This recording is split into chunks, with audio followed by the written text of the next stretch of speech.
in order to sort of paint the picture, I think it would be appropriate to sort of go back just a little bit at the times of Ocean when we were starting to license movies, because although these two are probably the biggest licenses we had, the whole culture of movies with Ocean started actually a little bit before I joined them. I joined them in '85. And the first pretty big movie license I was in charge of was Top Gun. And all we had was a script and had no visuals, no idea what the game, what the movie was about really, visually. So took on a guy called Mike Lamb, who turned out to be an absolutely brilliant designer and programmer. And he did a vector graphic fighter pilot type game, arcade game, and it was the first time that sort of graphics, the wireframe graphics in 3D, had been used just in an arcade format rather than an actual simulation format. So it was quite novel, and it did pretty well. And then we got an approach from Orion Pictures, who said we've got this great war film, and we think it'd make a great computer game. So it was called Platoon, and I got the script, and it was one of the first scripts I read, and it was really, really political. Obviously, it was about Vietnam War, and it wasn't a kid's film, and we were writing these pixelated kids' games, and here we are presented with this license, which John Wood, the owners of Ocean were John Woods and David Ward. They had 50% of the company each. And they'd already bought the license. So it wasn't, will this be good? This is, here's the license, make a game out of it. But the big advantage we had, I went for a meeting with Orion Pictures, with Colin Stokes, and we managed to do a deal whereby we said to them, we'll promote the video of the film, because we didn't have time. The film was pretty much in the can, so we didn't have time to make the game in time for the release of the film, so we timed it to go out with the video release. So we said, we'll put an advert for the video on the front of the game if you'll do the same with the video. And they said, oh yeah, this is a good deal. So of course they sold 50 billion videos. We sold about 30 units of the game, and we got a pretty good deal. But it started the ball rolling, and it established a relationship with Orion Pictures, and of course Platoon did very well in the awards. As a result, we started getting scripts from Orion Pictures, pretty much a script of every movie they were producing. And John Woods, who was getting these scripts, used to throw them at me. I used to love the movies. I lived and breathed movies, and no one else was really interested. And of course, I played the games as well, so there was a nice crossover. So he used to send me the scripts, and I'd read these scripts avidly. And this Robocop thing came on my desk, and I read it. And I read it in about, usually it takes about as long to read a script as the actual film itself. So it only took a couple of hours to read the script, and I was blown away. And I thought, well, this is either going to be a real rubbish B movie, or it could be huge. And about 15 years later, I was talking to John Woods, and he pulls out an old battered script of Robocop, and on the front of it was a post-it note saying, get this, I think it's going to be huge, Gary. And he said, I've kept that for 15 years. So we got the license. The movie was fairly well progressed. So we got the script, but the movie was already probably having been shot and was in post-production. So what we had to go from was the script, and then we had some stills, so we knew what the look was like. And then they started sending us trailers very generously, so we got a better feel of it. And then they sent us a scene, a sort of rough cut making of scene. And it was the scene whereby, without spoiler alert, where Murphy actually gets shot at the very beginning by the bad guys, yeah? Where where he gets shot in the head. I'm not spoiling too much, it's quite early on. And what it was incredibly graphic, because you see them put the gun to the guy's head, and in the actual film, when it came out, it sort of cuts away and you hear the bang or whatever. I don't know what version we're going to see here, but in the Criterion Uncut version, you actually see they put the gun to the head, shoot him in the head, and his head practically blows apart, or a hole appears or something. And it was all done with robotics. And it was a sort of a making-of scene. So they showed this with the robotic head, and it was very realistic. It looked like Peter Weller. And we're thinking to ourselves, well, here's another kiddie-friendly movie that we're going to make a game from. So, again, we were timing this, I think, for the video release, because it became a cult film, but I think it was more popular with teens, if you like. So we were, again, aiming for the video release, and again, we were having this cross-promotion. So we licensed the coin-op rights to Data East, which was a Japanese coin-op company, but our relationship with them was with the US company, Data East US. And they developed a coin-op game, which you're probably familiar with. And they gave us that and said, you know, do the conversions of that. But we wanted to do something a little bit extra, because the coin-op and the computer games were quite different, and this was our property, so we wanted to put our own personal stamp on it. So we had a couple of extra bits, like an identikit. You quickly saw a face on the screen, and then you were given lots of different eyes and noses and mouth, and you had to match them up with the face you'd seen. It was like a memory test.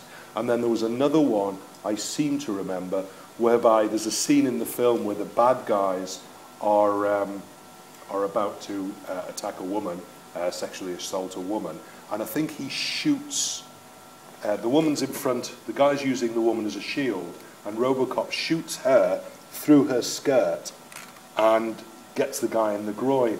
And we made that a little target practice, a target section of the game, very appropriate in retrospect. And so there are a couple of little scenes like that. Mike Lamb, funnily enough, again worked on the Spectrum version. I don't recall, I think it was John Megan who maybe worked on the Commodore 64, but they were really, really good versions. So the game came out, and it sold really well with this cross-promotion with the video, and I think it was also publicised on the actual video box as well. And this hadn't been done before. This was real groundbreaking stuff. So while everyone was still making sort of shovelware games, Robocop was actually a cut above. It was not only a good game, it became a very, very high-profile license. It was a cult film. It was just the right genre, video games, robots, violence, just perfect. So it did rather well, but there is a story which I can probably tell now, 20-odd years later, which obviously we couldn't reveal at the time. I mentioned John Woods got the license for Robocop, and there were two owners of Ocean. John Woods, who shied away from the limelight, never came out in public, never smiled, and David Ward was the big hype man, the big marketing man, and he was the guy who was synonymous with Ocean. He was the front man, if you like, and the man with all the chat.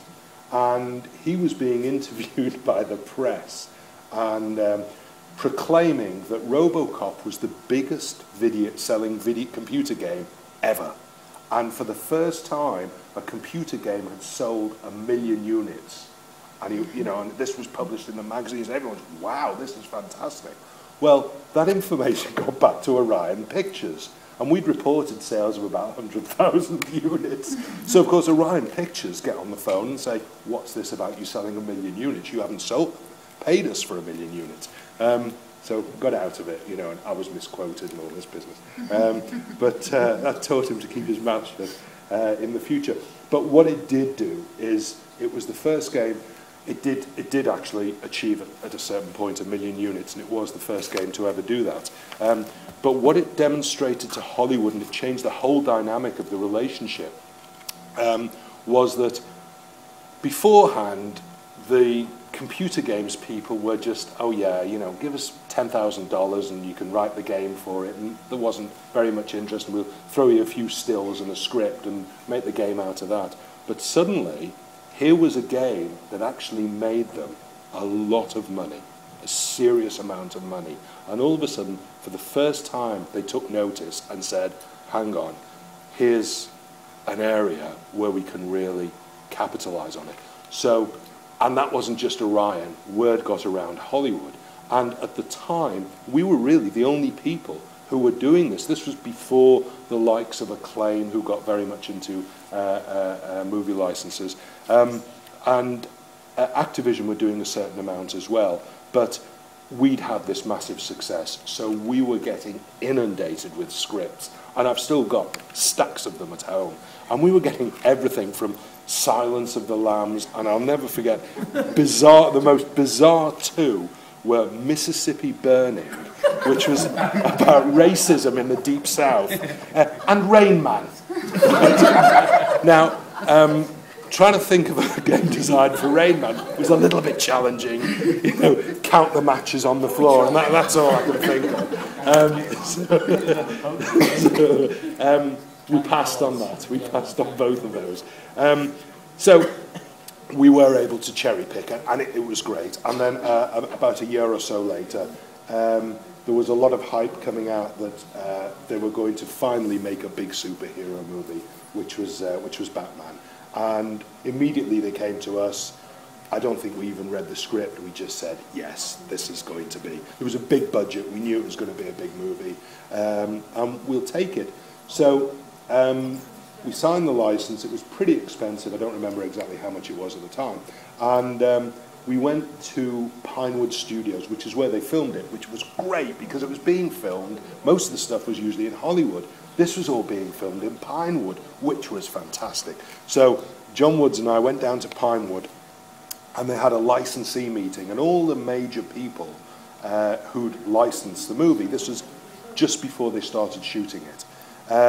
So we arrived there at Pinewood Studios, and we'd got the script, and we had a fairly decent idea of what we were going to do. And they had all the people who were doing the T-shirts and all the big merchandising stuff, the toys, and all these companies. And everyone was given a little goodie bag. And in the goodie bag was a little Batman toy figurine that the toy company who'd licensed for this movie had made. And we're sitting around having dinner, and Jeanette Kahn, who was the head of Warner Brothers, stood up, brandished one of these Batman toys, and said, "Excuse me, Batman's ears are too long." And basically scolded these licensees in front of everyone and told them to withdraw them, and they couldn't sell them with it because they're not approved, and the ears were too long. So we had a similar sort of thing with Warner's when John Rittman did the original Batman game, the isometric one on the Spectrum, just backtracking a little bit. There was a part where if Batman died, you'd take a bat pill and regenerate and you'd be back up. Batman doesn't take drugs. So we had to do away with that, so he died. So we had this licensee meeting, and then they took us on this amazing tour around Pinewood Studios, which was basically transformed into Gotham City, and they built Gotham City there with the cathedral and the Guggenheim Museum, and it was pretty amazing, and got to sit in the Batmobile and all that stuff.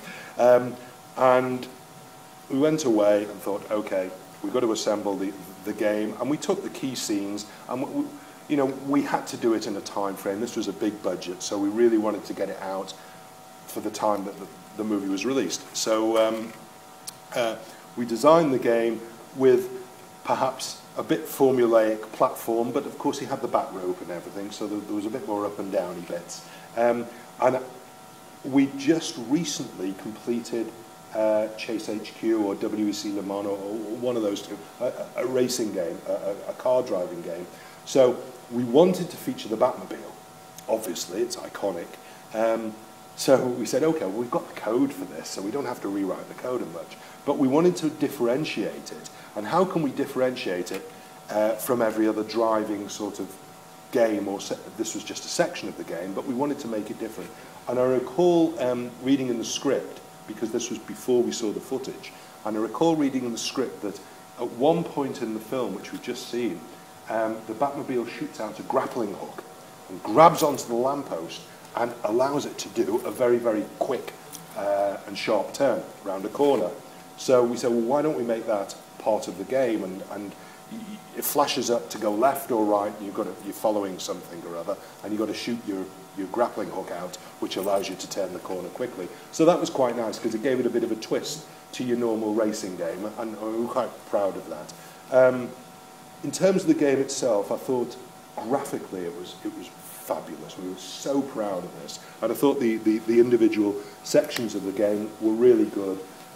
Everyone worked very, very hard on it. We had the biggest team we'd ever had, and you've got to remember in those days, even for the 16 bits, we normally had one programmer on a game and one, maybe two artists, depending on how many graphics were required. And you had a 6-month development window, and that was pretty much it. With Batman, collectively, we had about 20 people on 4, maybe 5 formats, which was an awful lot in those days. It was. I know it doesn't sound a lot now. You've got more than that making the tea, but back then, this was a huge amount of people, and they were all, we cherry picked. They were the best. They were great people, and I will say, whatever else I didn't do well at Ocean, and I don't like taking credit for many things, but one thing I will take credit for is, fortunately, I was able to spot talent, and I was fortunate enough to have the most talented artists and programmers working for us, and they really were. They were brilliant, and we wouldn't have had all those successes, or any of those successes, without them. So they created this game, and it got reviewed. I think it was released around about the same time as the movie. Does anyone remember? I honestly don't know, but I think it got there pretty much on time, because we'd spent a fortune on not just developing and also the license, but advertising it and everything else. And because when you buy a movie license, you're not really buying the idea, because you can make games up. What you're buying is marketing. You're buying awareness. And it's what we used to call the granny purchase, because Granny will walk into the shop and she'll see Renegade and she'll see Batman. What's she going to buy? Renegade may be the better game. She's not going to know that, but she recognises Batman. And Granny used to buy little Jimmy lots of Christmas presents. So we were, the granny purchase was essential. But of course, if you made a good game as well, then the hardcore audience would buy as well. So the game came out, very good reviews, and then we did this unbelievable deal with Commodore, who were launching the Amiga, or had launched the Amiga. Were doing a big relaunch of the Amiga that year. And they launched that Christmas the Batman Amiga pack, which was enormous, and it drove sales of the Amiga through the roof. And they actually do credit the Batman game for the Amiga becoming so mainstream, because it was up against the ST, and I think at the time the ST, the Atari ST had been released a little bit before that and had the edge number-wise, so there were more ST owners than Amiga owners. And they credited the Batman pack for putting the Amiga in front. I mean, I have no idea what the sales numbers were of the respective hardware, but they do sort of credit that game. And that sort of, it became very, very high profile, and it put games more on the map. And I think it was around that time that we'd been working on these things for 10 years, let's say. I mean, the mid to late 80s were the sort of heyday of the pioneering time. This was the early days of computer games generally, or the Mastertronic stuff, the Ultimate stuff, Spectrum, Commodore 64, graduating into the 16-bits. This was pre-console. Nintendo 8-bit was probably hovering there on the horizon around about that time, the early 90s. But for Europe certainly, and the US, it was computers. And because of that, I think everyone, not just Ocean, and the people in Ocean, but pretty much everyone in the industry, believed that this was a fad. This was a passing craze. Computer games were going to be popular for 5 or 10 years, and then there'll be something else, and people will discover that computers can be used for things a lot more important and worthy, and they'll be abandoned. And I think it was around about the time of Batman when there was big money starting to come into the industry, and everyone realized that not only were video games here to stay, but they were going to become part of mainstream culture. And it's quite interesting that I was talking to someone today, probably someone here, I don't remember who, that when you talk about computer, is the organizer of this whole event. Is she here? Kate, is it? No. She was saying that when she was proposing this whole event to the powers that be, once you mention computer games and video games, it's sort of, no, it's to be sniffed at. Now, you've got young people, I mean, I've got kids, a number of people here may have children, and of course, they've been brought up with computer games. It's part of their natural, everyday entertainment, possibly even more so than cinema is now. But with us, it was seen as a distraction. It was wrong to be playing computer games, and we all know that the kids used to, and when I say kids, probably some of the people here were kids at the time, they got their Sinclair Spectrums and Commodore 64s from their parents by saying, it's going to help me with my homework, it's going to help me with my schoolwork, I need a computer to learn. So they get the computer and bang, Robocop goes straight in, yes. And that was how they sort of got a foothold initially. And that's also why they were frowned upon, because it was, you're throwing away technology using, brain-dead entertainment. So I think there's an element of the older generation, shall we say, who still look down on the concept of computer games, whereas the later generation now, it's part of everyday culture, it's acceptable, and has a pretty good standing in the media generally. But that's the problem. And it was only at that point that we realized it was more than a passing craze. So we then moved on to other licenses. Addams Family was a great one, Untouchables was a great one.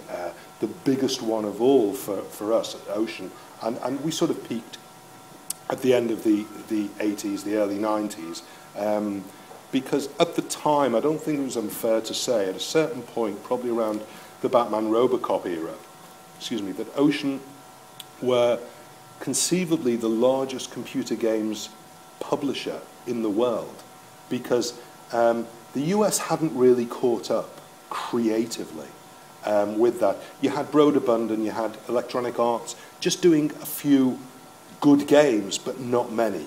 And here was this upstart European company, or English company, British company, that was churning out an awful lot of good games and making a lot of money, and beating the Americans at their own game by licensing all of these high-profile titles. So it really put us on the map. And what happened was, once this all started getting mainstream, there was a brain drain, and all the top developers were wooed away from the UK and went to the States. Now, I was talking to someone before and saying, when I go over to LA, I meet up with a load of my old developers who actually were wooed out there by promise of sun, sand, and lots of money, and they set up in Hollywood studios. Some of them went off and formed their own companies. I was saying Neversoft was formed by Mick West, who eventually sold out and made an awful lot of money. And these are all people who came to work for Ocean as programmers. John Cavanagh, who ran Domark and IDOS. These were all programmers, and they're doing awful. They did awfully well. But they look back very fondly at that time as being probably the best time of their working lives, and we had a great time.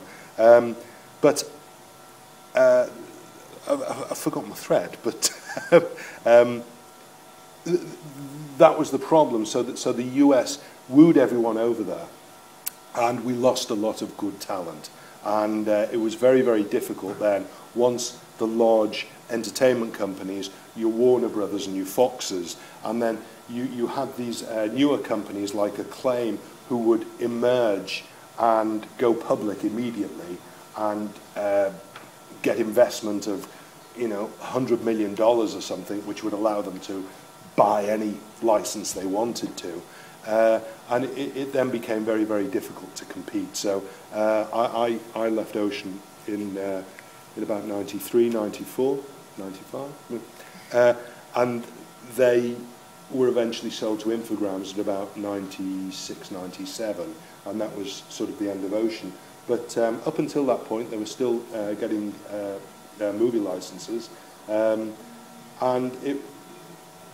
But the logistic problem really, and I think that's reflected more today, is that as the formats grew and you had these console systems and you went from 16 to 32 to 64-bit systems with very high resolution graphics, the time frame for development, not to say it mentioned the budget, but the time frame for development became much, much longer. It became a year to make a game as standard, to 18 months.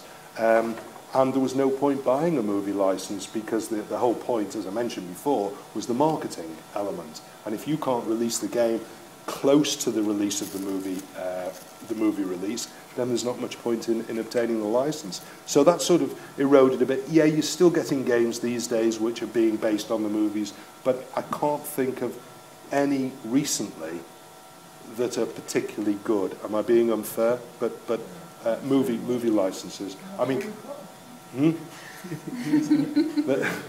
and you look at the big ones like Harry Potter and Lord of the Rings, which actually should be good because you've got an entire franchise and you don't have to release them in the year because the next one's coming up next year. And so really, there were opportunities there. But I mean, the best licensed game, I think, of recent years is the Batman Arkham Asylum ones, but they're not based on movies. So so that opportunity diminished over the years as the development time grew. The opportunity for licensing movies diminished, but it made its mark. And what the movie licenses had done was allowed computer games to gain respectability, at least commercial respectability, and put video games on the map and establish them as part of mainstream culture. So Robocop and Batman are probably very, very key in that whole history of computer and video games, and I am genuinely proud to have been a small part of that because it was a very exciting time. We didn't know what we were doing at the time, still don't, never did, but we were having a great laugh while we were doing it, and yeah, it's nice to look back on and see what was created, and I don't think those opportunities creatively now are available to games companies when they're stifled by multi-million-dollar development budgets, and I'm talking about the console games rather than the phone games, but there's an awful lot of commercial pressure.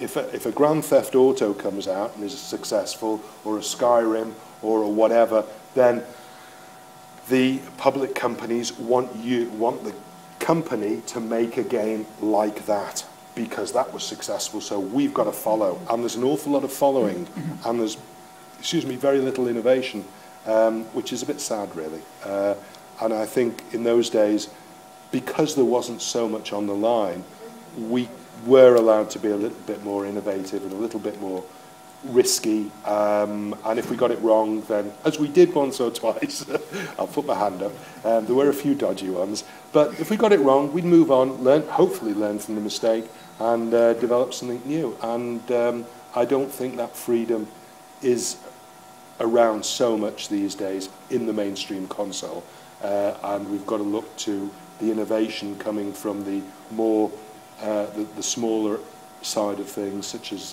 phones, iPad type casual games, because that's really where your creative freedom is going to come, not from the large corporates, I don't think. We've just got 10 minutes left. Okay, well, I was going to say that's me just about done. If anyone's got any questions, I'm very good at maths and geography. If anyone's got questions, I think I've covered all my notes anyway. So. Was there any films you either got offered and didn't accept that you wish you had, or any that you didn't get offered Rain that Man. you wish you'd had? No, I was thinking about this. In fact, we were interviewed recently, John and I were interviewed recently, and the one we desperately wanted, and didn't get was Teenage Mutant Ninja Turtles. And that was a big fight between us and Microsoft, and they eventually got it. I think also Terminator 2 perhaps, but there were none really. I mean, we pretty much got what we wanted, which was nice. Where do you think it all went wrong?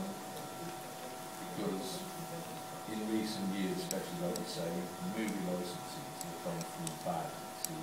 Well, it's timing, you see. There's just no time to develop them, and it becomes formulaic. I mean, we were guilty of that. When we were under the cosh and we had a very finite amount of time in which to design and develop a game, then sometimes you just get the old formula and, oh, we've got to put some crates in, and it's a platform game, and I know, you know, we were known for that.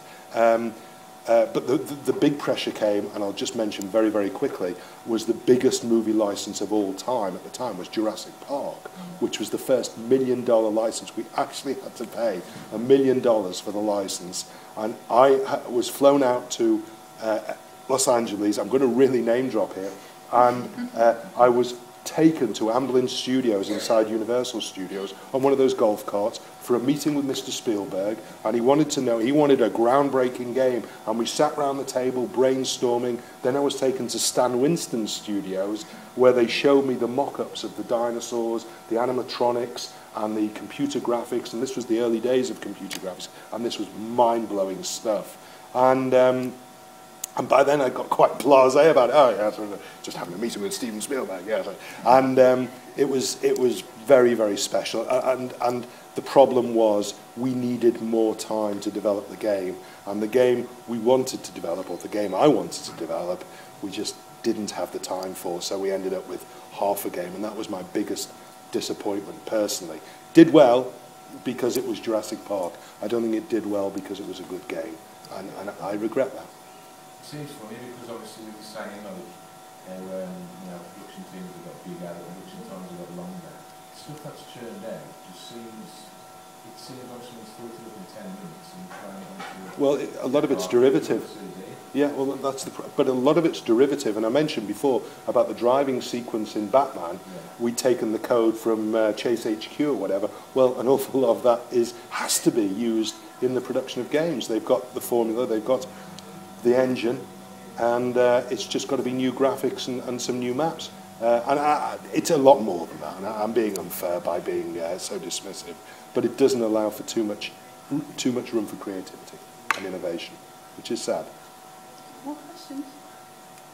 Any more questions? If you were asked to remake any of your games onto a modern platform, would you do it, and which game would you choose?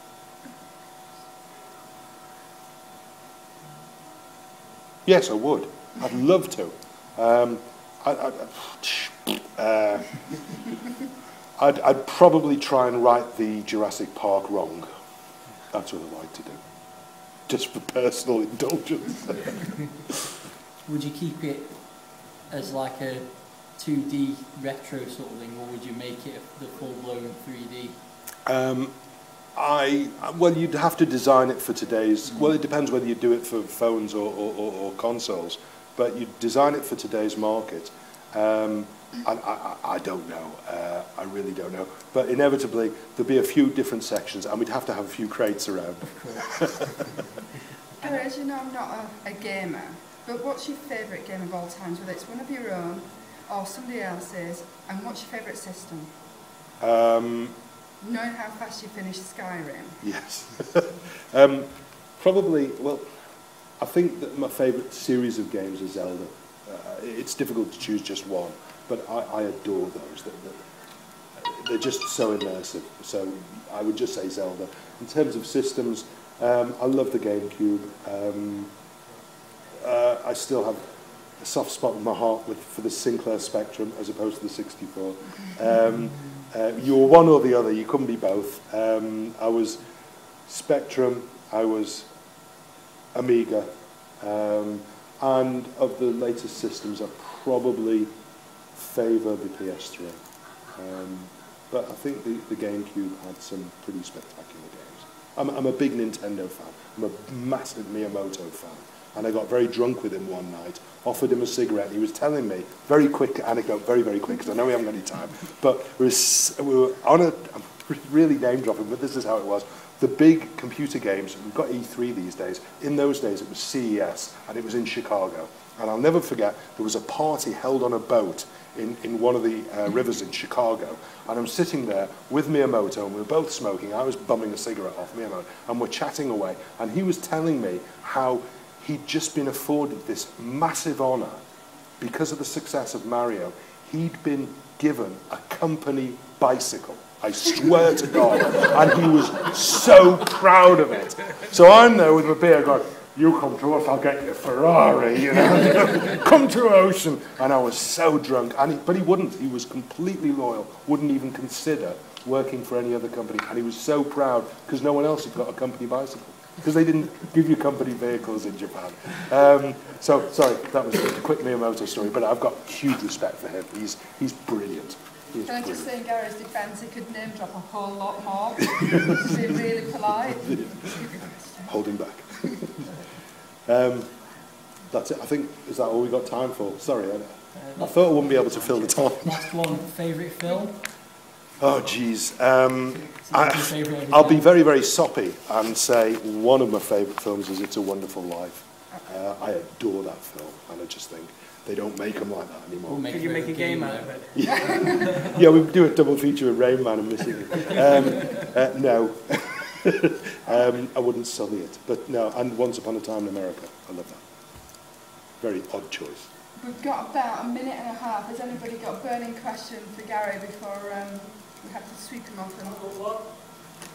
Hello. Hello. Obviously you've made games out of movies, but any original game you've made you'd like to see turned into a movie?